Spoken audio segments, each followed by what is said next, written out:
नमस्कार, मैं रचना शर्मा चढ़ती कला टाइम टीवी देख रहे हैं सभी दर्शकों का स्वागत करती हूं। आप देख रहे हैं हरियाणा के समाचारों की शुरुआत से पहले एक नजर आज की मुख्य सुर्खियों पर।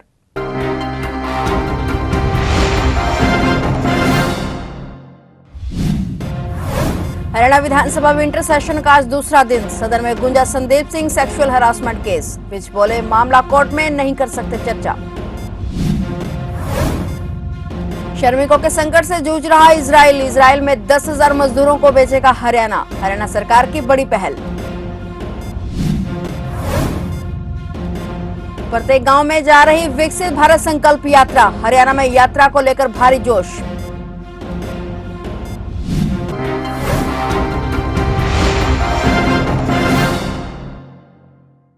और अब समाचार विस्तार से। आज सोमवार को हरियाणा विधानसभा के शीतकालीन सत्र के दूसरे दिन की कार्रवाई भी हंगामेदार रही। सबसे पहले हिसार निवासी लेफ्टिनेंट अक्षत और राज्य मंत्री कमलेश ठांडा के भतीजे के निधन पर शोक जताया गया। उसके बाद कार्रवाई शुरू होते ही सदन में Sandeep Singh sexual harassment case का मुद्दा गूंज उठा। गृह मंत्री विज ने विपक्ष का सामना करते हुए राज्य मंत्री संदीप सिंह के मामले को कोर्ट में विचाराधीन होने का हवाला दिया, पर मामला शांत न हुआ और अभय चौटाला ने सदन से वॉकआउट कर दिया। विपक्ष लगातार सरकार पर सवालों की बौछार कर रहा है और सरकार भी बेबाकी से विपक्ष का सामना कर रही है।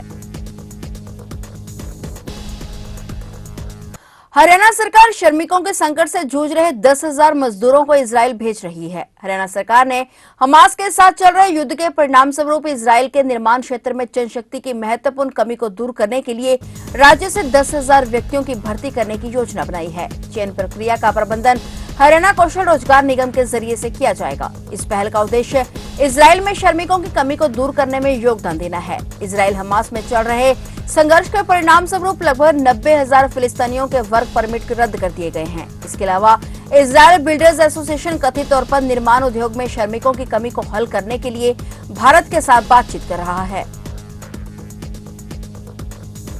संसद में हुई सुरक्षा चूक इन दिनों देश में चर्चा का विषय बनी हुई है और इसी विषय को लेकर विपक्षी पार्टियां सत्ता पक्ष पर निशाना साध रही हैं। इस मामले को लेकर राहुल गांधी ने भी कहा कि संसद सुरक्षा चूक का कारण देश का सबसे बड़ा मुद्दा बेरोजगारी है। इसको लेकर गृह मंत्री विज ने राहुल गांधी पर पलटवार करते हुए कहा कि राहुल गांधी को शर्म आनी चाहिए, क्योंकि संसद पर हमला हुआ है और वह इसको इस तरह से कह रहे हैं जैसे उनके रिश्तेदार हों। उन्होंने कहा कि ये बहुत ही गंभीर मामला है और इसकी जांच चल रही है और जांच के बाद सच्चाई सामने आएगी। धर्मनगरी कुरुक्षेत्र में 7 दिसंबर से अंतर्राष्ट्रीय गीता महोत्सव का आयोजन किया जा रहा है, जहां देश प्रदेश से लोग गीता महोत्सव में पहुंच रहे हैं। गीता महोत्सव में ब्रह्म सरोवर के पावन तटों पर भारतीय संस्कृति की महक को दूर दूर तक महसूस किया जा रहा है। इस महोत्सव में जहां शिल्पकार अपनी शिल्पकला से पर्यटकों को मोहित कर रहे हैं, वहीं विभिन्न प्रदेशों के लोक कलाकार पर्यटकों का खूब मनोरंजन कर रहे हैं और वहीं शाम के समय में ब्रह्म सरोवर पर आरती का अद्भुत नजारा देखने को मिलता है। मन को शांति प्राप्त होती है। विकसित भारत के सपने को साकार करने के लिए विकसित भारत संकल्प यात्रा देश के प्रत्येक गांव में जा रही है। इसी कड़ी में विकसित भारत संकल्प यात्रा जगादेव विधानसभा के गांव इस्माइलपुर पहुंची, जहां हरियाणा के कैबिनेट मंत्री कंवरपाल गुर्जर ने कार्यक्रम में मुख्य अतिथि के रूप में शिरकत की। कैबिनेट मंत्री ने जहां लोगों को केंद्र और प्रदेश सरकार की जनहित योजनाओं से अवगत करवाया, वहीं मौके पर जनसंवाद कर ग्रामीणों की समस्याओं को सुना और मौके पर ही उनका समाधान किया। कैबिनेट मंत्री ने कहा कि जब हम सब मिलकर प्रयास करेंगे तो 2047 तक विकसित भारत का सपना जरूर साकार होगा।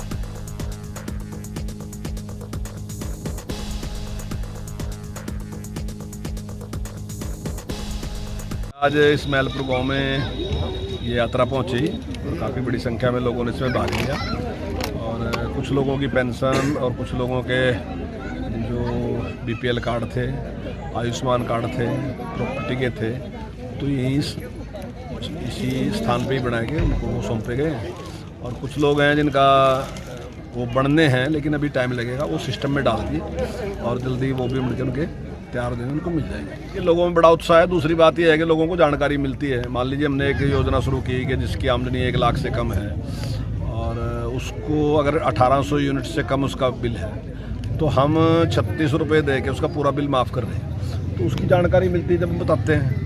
ऐसे ही दयालु योजना है जो हमने अभी शुरू की कि मान लीजिए अगर कोई कमाने वाला व्यक्ति है, उसकी डेथ होती है तो सरकार उसमें 5 लाख रुपए देती है। और अगर 45 से बड़ा है तो उसमें 3 लाख देती है, और अगर 25 से छोटा है तो उसमें भी 3 लाख देती है, 2 लाख, 1 लाख, इस प्रकार की स्कीम है। तो वो सारी की हम जानकारी देते हैं। तो मैं समझता हूँ जो ज़रूरतमंद आदमी है, अब यहाँ सबको पता चल गया, तो अगर कोई कल ऐसी स्थिति होती है तो वो उसको बता देता है कि भाई उन्होंने ये बात बताई थी यहाँ, तो उसका लाभ उठा सकते हैं। तो मैं समझता हूँ आम आदमी को जानकारी मिलती है तभी लाभ उठाता है, उससे बड़ा फायदा है। तो सर निश्चित तौर से वो सपना साकार होगा, और जो भी जिस प्रकार की पहले कमियां थी, चाहे पीने के पानी की दिक्कत थी, चाहे गैस की दिक्कत थी, चाहे घर की दिक्कत थी, घर नहीं था, चाहे लोगों के पास इलाज कराने की दिक्कत थी, तो ये सारी की सारी जो दिक्कतें थी, चाहे शौचालय की बात थी, खुले में जाते थे, तो ये बहुत सी ऐसी थी जो हमें बहुत पीछे रख रही थी। तो उन सारी कमियों को हम दूर करके और भारत को विकसित राष्ट्र बनाने के लिए प्रयास कर रहे हैं। हम जब मिल के काम करेंगे,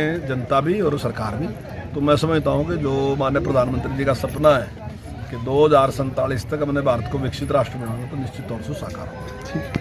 हरियाणा के राज्यपाल बंडारू दत्तात्रेय ने डेरा राधा स्वामी ब्यास सत्संग में जाकर बाबा गुरिंदर सिंह जी से बेहद सौहार्दपूर्ण, गरिमापूर्ण वातावरण में मुलाकात की। इस दौरान दोनों ने इस विशाल धार्मिक संगठन और इस अद्भुत सत्संग की उत्पत्ति के बारे में बात की। राज्यपाल ने कहा कि यह एक बहुत अच्छा और विशाल आध्यात्मिक संगठन है। उन्होंने कहा कि मेरा यह विश्वास है कि ईश्वर हमारे भीतर है और मानव जाति की सेवा ही ईश्वर की सेवा है। राज्यपाल बंडारू दत्तात्रेय ने कहा कि यह बड़े गर्व की बात है कि गुरिंदर सिंह जी देश और दुनिया भर में फैले सत्संग घरों वाले इतने बड़े संगठन का नेतृत्व कर रहे हैं, लेकिन फिर भी वह एक साधारण व्यक्ति हैं। दुनिया में हर समय और स्थान के संतों के संदेश को फैलाने के लिए उनकी निस्वार्थ सेवा और उत्साह वास्तव में सराहनीय है।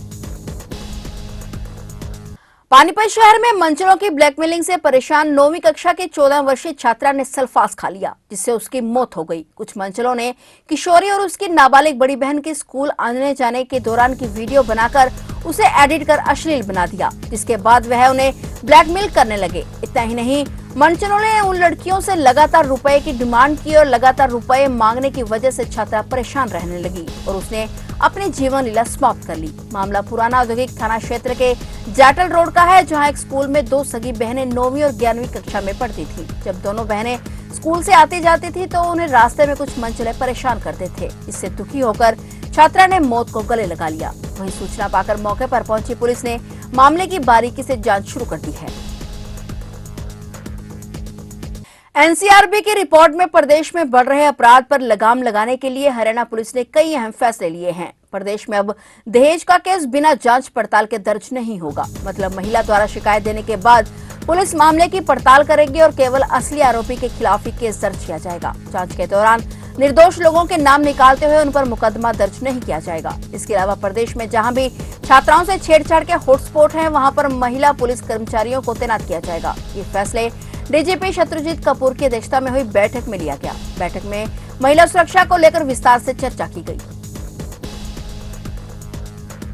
करनाल के सेक्टर 9 स्थित पंजाबी धर्मशाला में हरियाणा पत्रकार संघ द्वारा आयोजित प्रेस, पुलिस, पब्लिक और पॉलिटिशियन के सहयोग से रक्तदान शिविर का आयोजन किया गया, जिसमें सभी लोगों ने अपनी उपस्थिति दर्ज करवाकर इस पुनीत कार्य में भाग लिया। इस मौके पर हरियाणा पत्रकार संघ के प्रदेश अध्यक्ष केबी पंडित और जिला अध्यक्ष संदीप साहिल सहित तमाम पदाधिकारियों ने वहां पर शिरकत की। सभी अतिथियों का फूल देकर स्वागत किया गया। रक्तदाताओं को बैच लगाकर उनका हौसला बढ़ाया गया। इस अवसर पर हरियाणा पत्रकार संघ की ओर से सभी रक्तदाताओं को प्रमाण पत्र और फोटो फ्रेम देकर सम्मानित किया गया।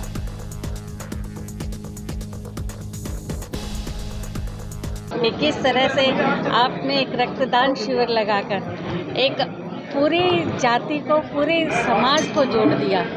आपने जिस तरह से पॉलिटिशियन को भी, प्रशासन को भी, आम नागरिक को भी, पत्रकार तो इससे जुड़े ही हैं। पत्रकार निश्चित तौर पे ऐसा काम करते हैं जो समाज में लोगों की समस्याओं का समाधान है, चाहे लोगों के बीच में जाने का काम है। बड़ी दिन रात कड़ी मेहनत से हर खबर को लोगों तक पहुंचाने का काम करते हैं। और आज यहाँ ये कैंप थैलेसीमिया के पीड़ित व्यक्ति हैं, चाहे दुर्घटना में कोई पीड़ित व्यक्ति है, उसके लिए जिस तरह से कैंप लगाकर आपने हर व्यक्ति का जो रक्त है एक दूसरे से जोड़ दिया है।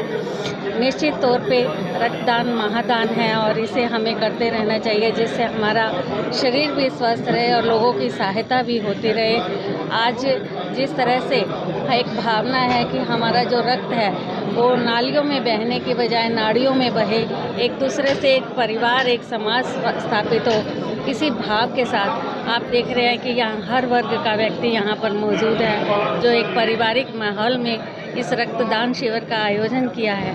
निश्चित तौर पे यहाँ से जो रक्त है वो लोगों को जीवन तो दान देगा ही, पर इसके साथ साथ समाज में ऐसा भाईचारा कायम करेगा जिसकी हम करनाल में उम्मीद भी करते हैं और सराहना भी करते हैं। आज मैं हरियाणा पत्रकार संघ के सभी बंधुओं को इसके लिए बधाई और शुभकामनाएं देते हुए आम आदमी को इस बात के लिए कि आम आदमी की तरफ से इस बात का आभार व्यक्त करती हूँ कि आपके इस काम को हम सलाम करते हैं।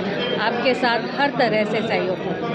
कैथल में श्री गुरु तेग बहादुर जी के शहीदी दिवस पर श्री गुरु तेग बहादुर साहब जी की पालकी को सजाया गया। सिख समाज के लोग नीम साहिब गुरुद्वारा से चलकर कमेटी चौक श्री तेग बहादुर चौक पर इकट्ठे हुए। सभी श्रद्धालुओं ने गुरु तेग बहादुर साहब जी के चरणों में श्रद्धा सुमन अर्पित कर उनको याद किया।